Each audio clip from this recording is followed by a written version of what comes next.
आप देख रहे हैं क्राइम डॉट न्यूज HD। खबर शामिल करते हैं ऐवान सहाफत अल-हाफी मीडिया हाउस और CD न्यूज के ब्यूरो ऑफिस कराची से डॉक्टर मोहम्मद अली खान की रिपोर्ट के मुताबिक कल मोरखा 26 नवंबर बरोज बुध इकरा दारे अरकम स्कूल अब्बास गोठ नजद गोहराम गोठ सरजानी कराची के अंदर डकैती की अफसोसनाक वारदात पेश आई। इस वाक़े के बायस स्कूल के बच्चों में शदीद खौफ व हरास पाया जाता है। कानूनी और मुतल्लिका अदारों से गुजारिश है कि इस मामले का फौरी नोटिस लेते हुए मौसर कार्रवाई की जाए ताकि बच्चों और वालिदैन में पैदा होने वाली तशवीश का अजाला हो सके। आइए जानते हैं इस हवाले से। अस्सलाम वालेकुम जी कारी साहब, आज क्या वाक़या हुआ?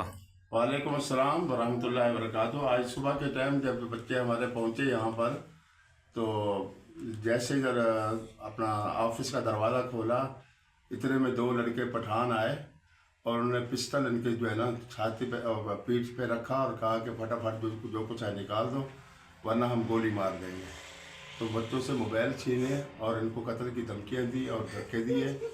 तो मैं अदालत से और जो है ना हुक्मरानों से दरख्वास्त करता हूँ कि ये इस्लामी इदारा है और अरसा दराज से ये चल रहा है और ये गरीब आबादी है और ये गरीब आबादी के बच्चे पढ़ते हैं। अगर इस किस्म की हरकत सकरात होती रही तो मैं खुद तो इस इदारे को नहीं चला सकूँगा, क्योंकि आज मेरी दिल शिकनी हुई है, मेरे साथ ज़्यादती हुई है। ये बच्चा मेरा खड़ा हुआ है, ये मेरा भांजा है, इससे भी मोबाइल छीना और ये मेरी बेटी खड़ी है।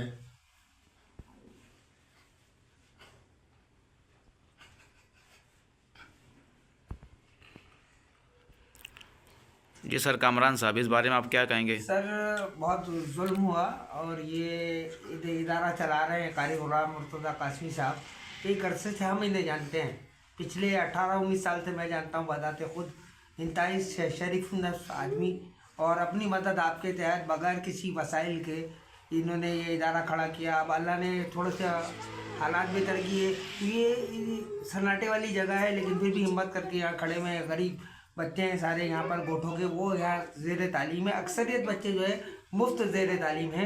किताबें, यूनिफॉर्म वगैरह भी कारी साहब खुद प्रोवाइड कर रहे हैं, सारी फैसिलिटीज़ दे रहे हैं, इदारा बनाया है। इनके साथ ये ज़्यादती हुई तो मैं SHO सरजानी जाम थाना और इनसे मुतालिक जितने लोग हैं उनसे दरख्वास्त करूँगा कि इस मसले को फौरी तौर पर इसके ख़िलाफ़ एक्शन लिया जाए और इनका जो मसला है, जो मोबाइल चोरी हुए हैं, उनको रिकवर करवाया जाए और इस बात को यकीनी बनाया जाए कि आइंदा इस तरह का कोई अमल यहाँ पर दोबारा नहीं होगा और जितने जराइम पेशा अनासर हैं उनके ख़िलाफ़ फिल फौर कार्रवाई की जाए।